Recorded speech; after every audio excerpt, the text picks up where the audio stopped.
ఈ ఫోటోని నాకు ఇస్తారా మేడం ప్లీజ్?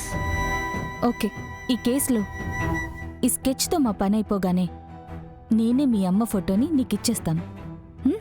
చాలా థ్యాంక్స్ మేడం.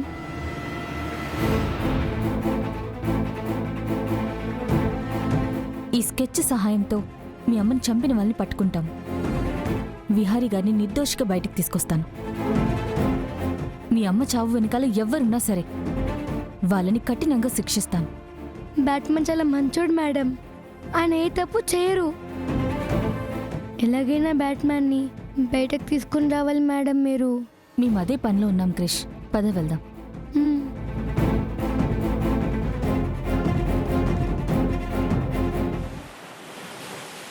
అమ్మా, మన లాయర్కి ఫోన్ చేస్తుంటే ఫోన్ కలవట్లేదేంటి?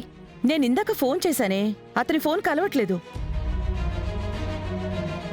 మన ఆఫీస్ వాళ్ళకి ఫోన్ చేస్తే అతను నిన్న అందరితోటి టచ్లో ఉన్నాడంట. మరి ఈరోజు ఏమైందో ఏంటో.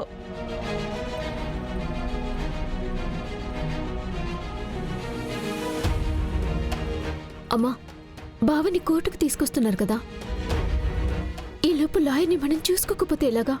మీ నాన్న కూడా చెప్పానే, ఆ లాయర్ని టచ్లోకి వస్తే వెంటనే పంపిస్తాను అన్నారు. వేరే లాయర్తో మాట్లాడదాం అనుకున్నారు, కానీ ఎవరూ అవైలబుల్లో లేరంట. మీకు లాయర్లు దొరకకుండా చేసింది నేనే. విహారీ వైపు వాదించే లాయరే లేకపోతే విహారీని దోషి అని పీపీ లాయర్ నిరూపించి శిక్ష వేయిస్తారు. దాంతో ఇంక నాకు ఇంట్లో అడ్డు ఎవ్వరూ ఉంటారు. ఆస్తి బిజినెస్లు అన్నీ నావే. వదినా, మీ పరపతిని ఉపయోగించి ఎవరో ఒక లాయర్ని మాట్లాడి విహారిని బయటికి తీసుకురండి. అమ్మా, నాన్న ఏ తప్పు చేయరు. ఎలాగైనా నాన్నని విడిపించాలి. మేము అదే ప్రయత్నంలో ఉన్నామే.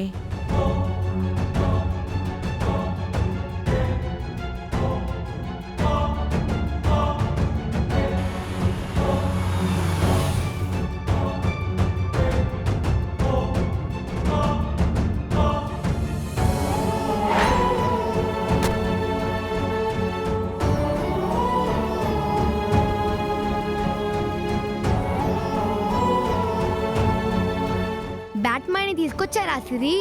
నాన్న ఇంకా రాలేదు.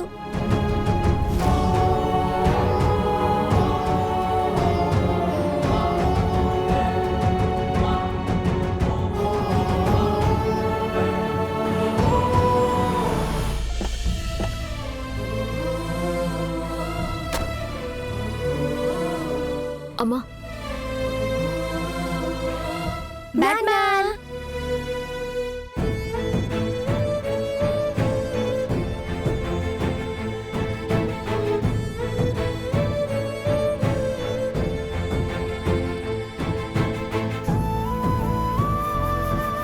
బావా, నీ చేతికి ఇలా సంకెళ్ళు వేసి నిన్ను దోషిలా ఇలా తీసుకెళ్ళటం చూడలేకపోతున్నాను.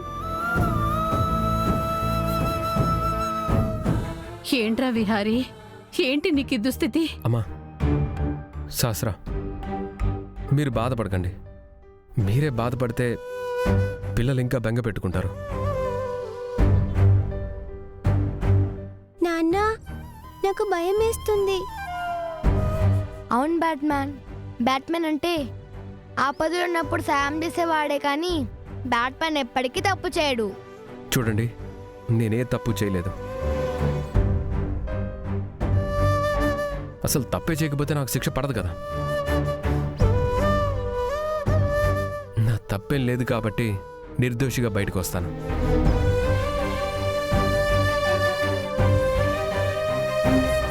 సంధి గారు, స్కెచ్ ఆర్టిస్ట్ బొమ్మ వేశారా? వేశారు. ఏదా బొమ్మ?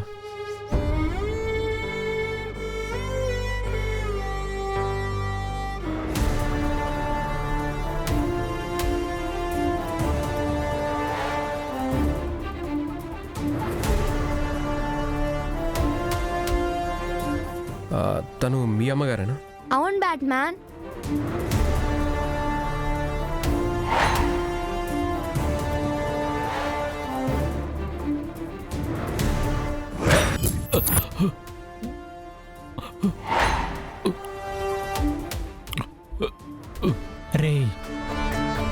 మర్యాదగా నువ్వు గీసిన ఆ బొమ్మని ఇప్పుడే మార్చి నేనిచ్చే బొమ్మని అందులో పెట్టాలి.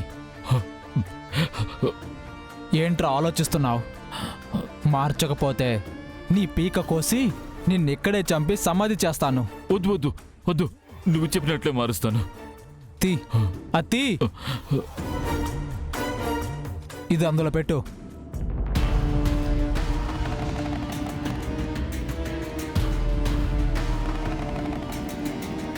అన్నా అన్నా, మీరు చెప్పినట్టే చేశాను కదన్నా, నన్నేం చేయొద్దన్నా. రేయ్, మళ్ళీ ఈ విషయం బయట ఎవరికైనా చెప్పావో నిన్ను, నీ భార్యని, నీ పిల్లల్ని ముక్కలు ముక్కలుగా నరికి చంపుతాను. వద్దన్నా, ఈ విషయం ఎవరికి చెప్పనన్నా. పోయి ఇదే కవర వాళ్ళకివ్వు. వెళ్ళు.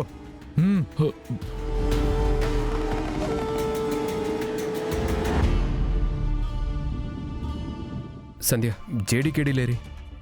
వాళ్ళు ఇన్వెస్టిగేషన్ పని మీద ఉన్నారు, వచ్చేస్తుంటారు. విహారీ, ఏంట్రా ఇదంతా? అమ్మా, నాకేం కాదు, మీరంతా ధైర్యంగా ఉండండి. నేను నిర్దోషిగా బయటకు వస్తాను.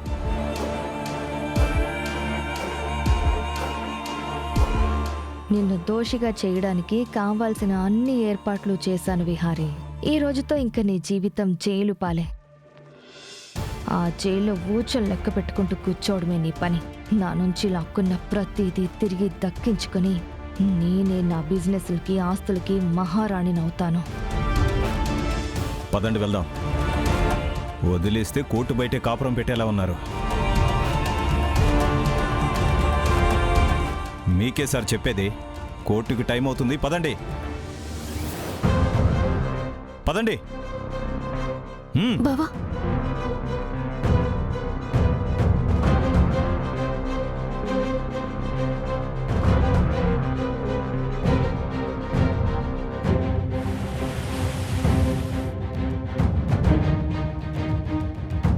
ఖచ్చితంగా ఆటో డ్రైవర్ని దాచిపెట్టారు. మనకి వాడున్న ప్లేస్ తెలిస్తే చాలు. మనం ఆటో డ్రైవర్ని సేవ్ చేస్తేనే విహారీ గారిని ఇప్పుడు సేవ్ చేయగలం. కానీ ఇంత పెద్ద సిటీలో ఇక్కడే ఉన్నాడు, ఇటువైపే ఉన్నాడని ఎలా చెప్పగలం? ఇందాక ఒక ఇన్ఫార్మర్తో శకుంతల మనుషుల మూమెంట్ ఎక్కువ ఎటుంటుందో అబ్జర్వ్ చేయమని చెప్పాను. వాళ్ళిచ్చిన రిపోర్ట్స్ని బట్టి ఎక్కువ ఇటువైపే వచ్చారని తెలిసింది.